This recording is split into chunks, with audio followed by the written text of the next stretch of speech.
Hey guys, so I wanted to share today a little bit how I've taken our house from too much trash to minimal waste. I don't want to say zero waste because that's not the fact.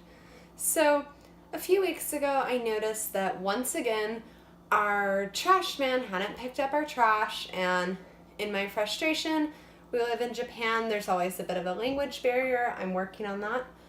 And so I am messaging my landlord and I'm like, hey, what wasn't separated properly with the trash and the recyclables? I'm going over our directory of how to better, how to separate your trash and recyclables properly, and I'm trying to figure out what's the problem. And then it dawned on me, yes, maybe my trash man had thought a few bags were recyclable that actually weren't, or, there was a communication concern. But the real problem is that we just had too much trash. So as some of you know, I've been really focusing on minimalizing. I've been focusing on house cleaning, kind of adopting a lot of the Japanese traditions within my house. But one of the things I hadn't adopted yet was rejecting the American consumerism and the just kind of buying without thinking. And then the more I get into free diving and open water swimming, the more I'm cringing every time I see a plastic bag floating or, fish swimming around a bunch of trash. And so I watched a bunch of blogs. I can post some of those in the link below that I liked. I watched a bunch of YouTubes. I started collecting ideas, and I thought I would share my most basic tips on how this is the very first week. It's trash collection day coming up, and guess what? I don't have a full bag of trash, and I don't have a full bag of recyclables. And normally it's 3 or 4 or 5 bags of the two together, and I don't have enough to put it out. So I'll have to wait another week because I'm not going to waste a bag. So that said, I thought I'd share some of the tips and things that I've adopted to make it a very easy and smooth transition. And again, I'm not perfect. I'm not claiming to be perfect, but I thought I would share what I've learned and how you and your families can adopt what might work for you versus what wouldn't work or isn't your thing. So it's kind of finding the right balance for you. So first and foremost, I started looking what was in my trash. And the first thing that really struck me as completely crazy was food waste. I'm vegan, I eat a lot of fruits and vegetables, but there's these peels, there's the ends of, celery, the ends of onions, the ends of all these veggies, and I'm like, why are these just being wasted? I can't put them in the recyclables, but they're gonna sit in a plastic bag and rot, and it just didn't make sense to me that it was taking up all this space in my garbage, but really was compostable trash. So I went to the local store, I picked up a few things that I needed to get a compost going, and I got a compost going, and that is good for fruits and veggies. It's good for coffee grinds. It's good for papers, although I am eliminating as much paper as possible in my life. Sometimes things come with paper, or as I clean things out of my house, I do have bits and pieces of paper that I'm contributing to that. And so now all of this massive trash is now growing in compost and will be usable for my gardens, which is great because my dogs love to dig up our soil, so it's not like we're going to have a perfect yard with great soil that I can just use for my plants. The other thing I noticed was how many of the things I was buying were coming in plastic containers, plastic bags, plastic wrapping. And it really made me consider, what am I buying that needs to be in plastic? And there really wasn't much. I've had the shopping bags, the reusable shopping bags in my car for forever, but out of sheer laziness, I hadn't really been great about remembering to take them into the grocery, or when I got into the grocery, I realized I forgot them, and maybe next time. So I really recommitted to bringing my bags in when I shop, and to when I could, which at the farmer's market, I noticed they don't mind at all, just telling them no receipt, no bag, no, I'm just not going to put the fruit or the veggies in a container. They can weigh it and I can carry it in my little reusable bag. So just really making a commitment to not bringing in more plastics into my house. There's some beauty products, as most of you will probably comment and know on. I'm not wearing a whole lot. Why? What happens? Well, I've been slowly using up the makeup and the bath products that I have, the toothpaste that I had, because I don't believe in just throwing something away and changing your life. That's one, that's extremely wasteful, and two, that's the most ridiculous first world ideal I've ever heard of, just throwing a bunch of perfectly good items away because you want to adopt a new habit. I'm not about that either. But I have found on Etsy a girl that makes a great sunblock and foundation. I'm not really into being crafty and making my own makeup. I know a lot of people do.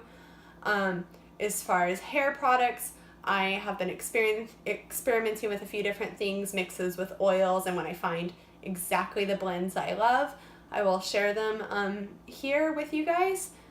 And, toothpaste, personal deodorants you can make yourself. Really easy to do these things with oil and just a basic few herbs and household items that you probably already have. Not only are you going to save money, but you're helping the environment, you're not contributing to plastic waste, and you're saying something, the most important thing you can say to companies, you're speaking with your dollar. You're saying, if you're going to make that something that is not good for the environment, no thank you.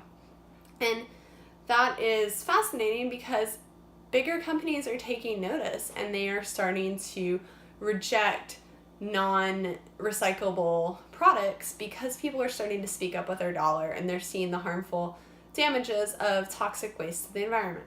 So I think that's one of the most important things you can do is, guess what? I don't have the foundation I want right now and I ran out of mine.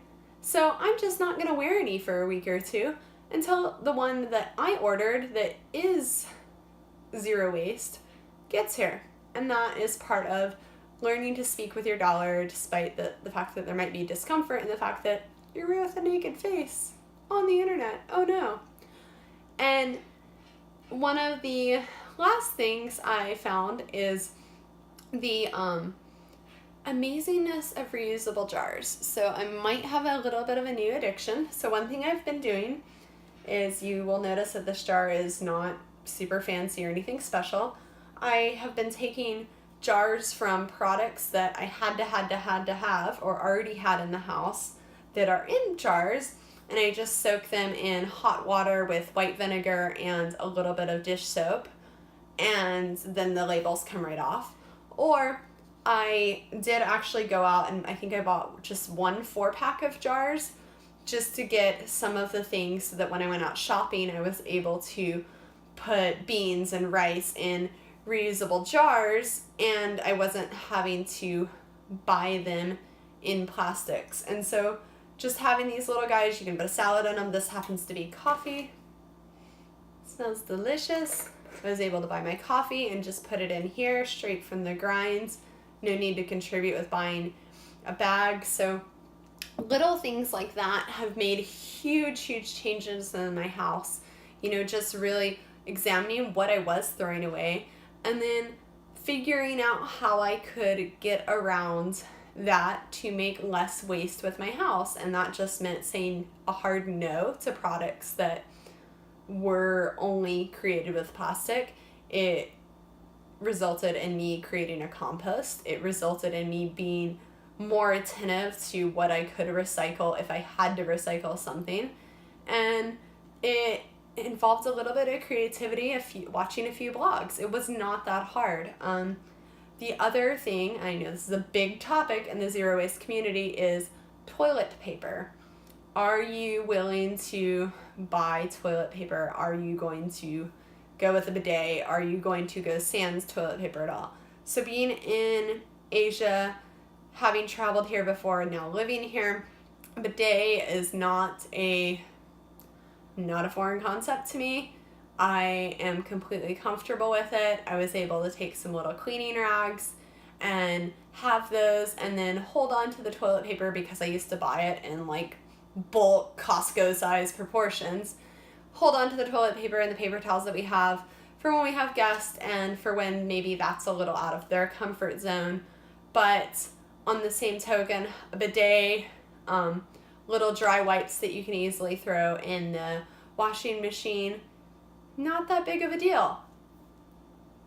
So that's kind of how I've been able to zero waste-ish for the most part, or not have any waste in the last week, and moving forward with that as much as possible. My household, and obviously when you're out and about, sometimes it's a little harder. Today I got a burrito and I, said no to the bag and I said no to the paper towels, but it did come in a burrito tin, and that was just kind of, I didn't have a container for them to put it in with me because I was with a friend and I was in her car and not in mine. These things happen. I usually keep a couple containers in my car, so when I'm out, if I get food, I can ask them to put it in that container if they're going to use something that can't be recycled or, washed. But it is what it is. Not every day is perfect, and you shouldn't expect that, but you can make a difference every single day. And don't forget to vote with your dollar and choose products that you want to support morally, ethically, and, of course, only get awesome products. Thanks so much for listening. I'll try to post some valuable links and blogs and videos that I found in my journey thus far into the zero wasting lifestyle.